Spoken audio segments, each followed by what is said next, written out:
ඇත්තෙන්ම විශේෂත්වය තමයි සක්‍රයාගේ මම දැකපු දේ ත්‍රිපිටකයේ පුරාවටමත් අට්ට කතා ටීකා ටිප්පනී ගැටපද දක්වාම මේ සක්‍රයා විකාශනය වෙලා තියෙනවා.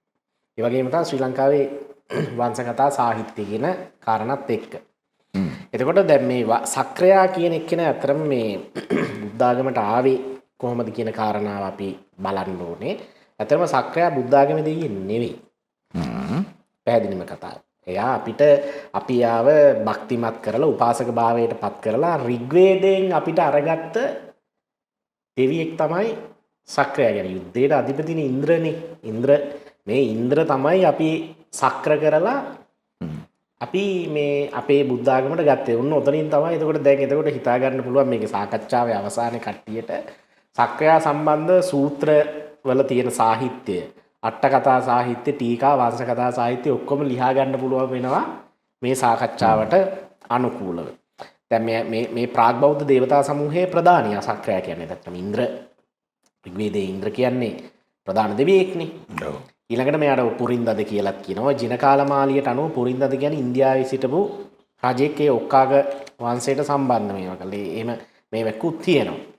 එතකොට දැන් මේ වේද ග්‍රන්ථවල මේ සක්‍රයාව හැඳින්වෙන්නේ ගැමණු මහත්මයා යකුන් මරණ මත්පැන් බොන දෙවියෙකු වශයෙන්. යකුන් මරණවයි කියලා මම කිව්වේ ස්වදේශික ජනයා ඝාතනය කරපු. ඒ කියන්නේ ඉන්ද්‍ර කියන්නේ ආර්ය දෙවියෙක්නේ.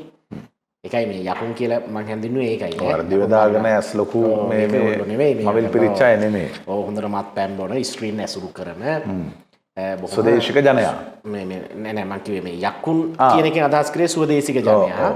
මත්පැන් බොන එක්කෙනෙක් තමයි මේ සක්‍රයා කියන්නේ. සක්‍ර දෙවියෝ. ජයකෙහෙලි නංවන යුද ගීතිකා කියන ස්ත්‍රීන් ඇසුරු කරන එහෙම කෙනෙක් ඇත්තටම. එතකොට මේ ඉන්ද්‍රට තමයි ඇත්තටම මේ සක්‍ර කියලා කියන්නේ. සංස්කෘතයේ සක්‍රයා හඳුන්වන සක්‍ර දේවාන මින්ද්‍ර කියලා. ඊළඟට පාලියෙන් සක්කෝ දේවාන මින්දෝ කියලා තමයි හඳුන්වන්නේ. එතකොට මෙයා මේ දෙවියන්ගේ රජු වැස්ස අකුණු යුද්ධයට අධිපති දෙවියා හැටියට තමයි සක්‍රයාව හඳුන්වන්නේ. එතකොට මේ අපිට ගත්තේ අර මම මුලින් කිව්වා වගේ මෙයා බොහොම හොඳ භක්තිමත් බෞද්ධ උපාසකෙක් බවට පත් කරලා තමයි අපි මෙයාව මේ හඳුන්වන්නේ. එතකොට තව්තිසාවට සහ චාතුම් මහා රාජිකයට අධිපති දෙවියෝ. හැබැයි මේ අනිත් දිව්‍ය ලෝක වලටත් අධිපති කියලා කිව්වට මෙයා වැඩිපුරම ගැඹුරු මහත්මයා මේ වාසය කරන්නේ මේ තව්තිසාවේ සහ චාතුම් මහා රාජික කියන දිව්‍ය ලෝක දෙකේ. එතකොට මෙයාගේ වාහන තමයි ආයිරාවණ ඇත.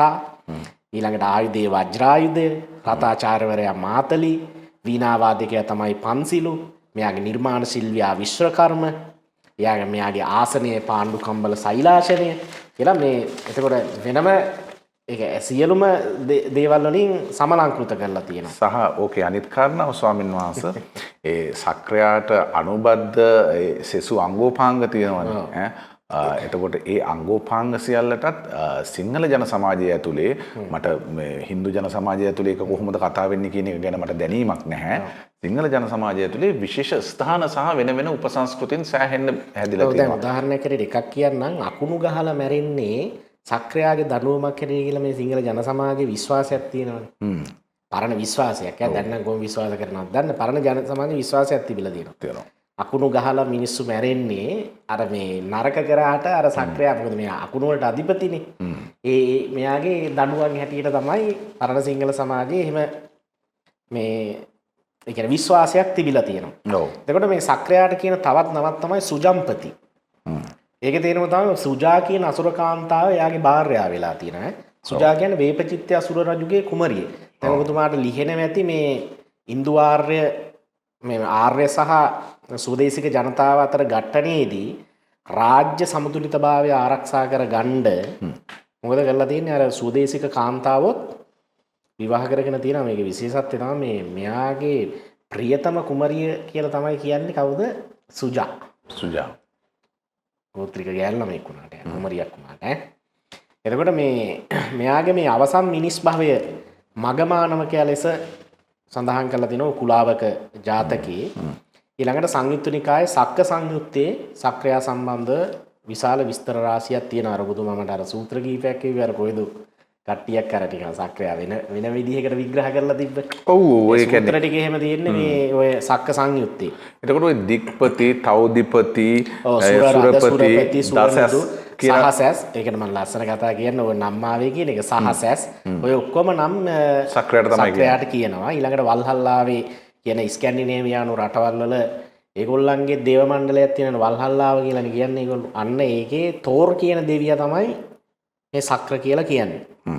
ඊළඟට ඔලිම්පියාවේ දැන් ග්‍රීක දේව මණ්ඩලයේ මධ්‍යස්ථානයේ ඔලිම්පියා මේව එක. ඔව්.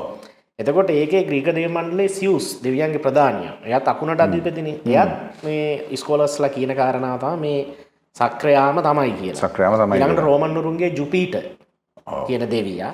ඊළඟට ඊජිප්තුන්ගේ අමූන් මේ හැම කෙනාම මේ සක්‍ර දේවේන්ද්‍රයාගේම රූපණ තමයි. එතකොට තේරෙනවා නේද ඔබතුමාට? ඒ කියන්නේ ශිෂ්ටාචාර ගණනාවක මේ සක්‍ර දේවේන්ද්‍රයා විකාශනය වෙලා තියෙනවා. ඒ අයට වෙන වෙන නම් දාගෙන මේ ඔහුව අදහලා තියෙනවයි කියන කාරණාව.